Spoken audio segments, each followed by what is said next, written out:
Hello दोस्तों, स्वागत है आपका मेरे चैनल में। मैं आपका दोस्त प्रदीप कुमार मिश्रा फिर आपके लिए एक अच्छी सी कहानी लेके आया हूँ। साथियों, हमारी कहानी राजकुमार और राजकुमारी के प्रेम की कहानी का यह दूसरा भाग है। पहले भाग का लिंक मैंने नीचे बॉक्स में दे रखा है, उसे आप देख लीजिएगा।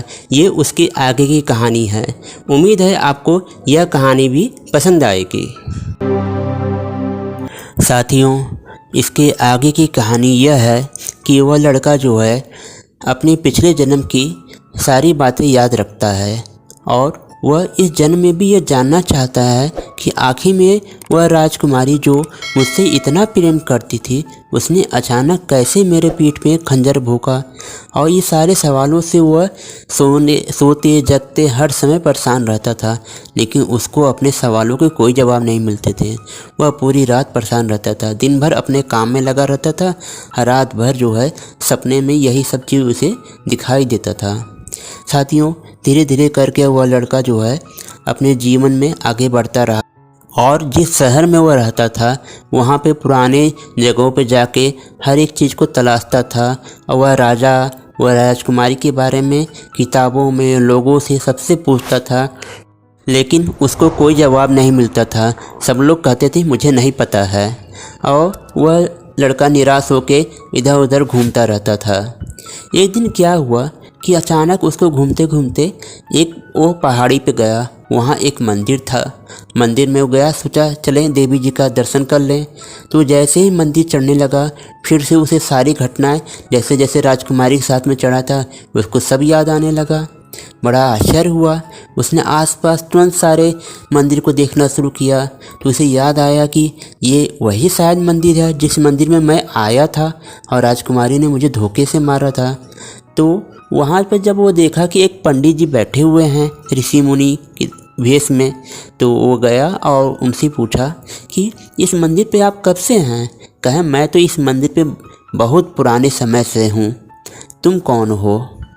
तो उसने जो है अपनी सारी बातें कही तो वह समझ गया और मुस्कुराने लगा। कहा मैं तो तुम्हारा ही कई वर्षों से इंतज़ार कर रहा हूँ कि तुम आओ और मैं इस बात का भार तुम्हें बताकर मैं हल्का हो जाऊं। कहें कैसा बात, कैसे आप हल्के हो जाएंगे? तब उस बाबा ने बताया कि तुम ये बताओ कि तुम मुझसे क्या पहले जानना चाहते हो।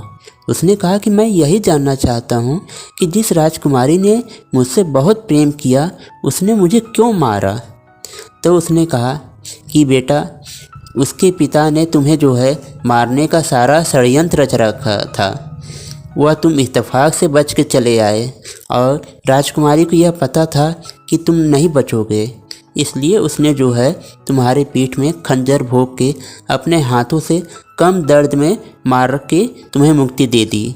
नहीं तो उसके पिता तुम्हें जो है कई मौतों की मौत मारते और बहुत तुम्हें कष्ट होता। उस कष्ट से बचाने के लिए उस राजकुमारी ने अपने हाथों से अपने प्यार को मार दिया और तुम्हारी कष्ट को बचा लिया। उसके बाद उसने उसी खंजर से अपने आप को भी मार के अपने जीवन को समाप्त कर दिया। यह बात जब वह लड़का जाना तो बहुत दुखी हुआ और कहा कि फिर मैं दोबारा जन्म क्यों लिया? कहें कि इसलिए तुमने दोबारा जन्म लिया कि मरते समय तुम्हें इस सवाल को जानना था कि आखिर में क्यों राजकुमारी ने तुम्हें मारा। अगर कोई मरता रहता है और उसके मन में कोई इच्छा या सवाल रहता है तो दोबारा जन्म लेता है उस सवाल को जानने के लिए।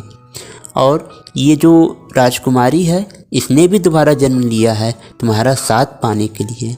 इन पहाड़ियों को पार करने के बाद तुम्हें जो है एक ऐसा घर मिलेगा जहां वह बरसों से तुम्हारा इंतज़ार कर रही है, और उसे जो है तुम यहाँ मंदिर में लेके आना और मैं उसे सब कुछ याद दिला दूँगा और फिर तुम दोनों लोग एक हो सकते हो। इसके बाद वह लड़का तुरंत वहाँ गया और रास्ते भर यही सोचता रहा कि मैं हमेशा उस राजकुमारी से घृणा करता था जो मेरे दर्द को कम की, और यह बात सोच सोच के पछता रहा था और अपने गलती को सुधारने के लिए जल्दी जल्दी उस घर की तरफ गया। तो राजकुमारी का जो दूसरा जन्म था उसने जब देखा उस लड़के को नहीं पहचान पाई। तो उस लड़के ने कहा कि तुम मुझे नहीं पहचान सकती हो, तुम चलो, तुमको मैं मंदिर लेकर चलता हूँ।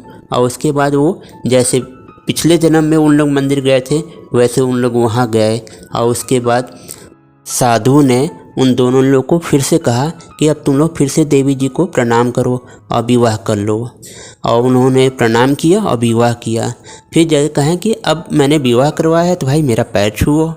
उन लोग जैसे ही पैर छूने के लिए झुके वैसे ही उन दोनों की पीठ में खंजर छुप गया और दोनों लोग खड़े हुए और फिर आश्चर्य से सोचने लगे ऐसा क्यों। और सोचते सोचते वो दोनों भी गिर के मर गए।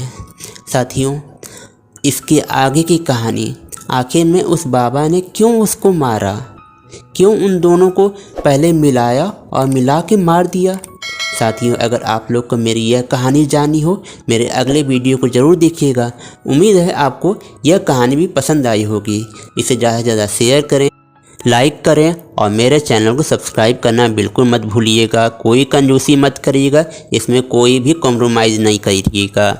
साथियों, मैं इस कहानी का अगला भाग बहुत जल्दी ही लेके आऊँगा। अब मुझे आप इजाज़त दीजिए, मैं फिर मिलूँगा, तब तक के लिए नमस्कार।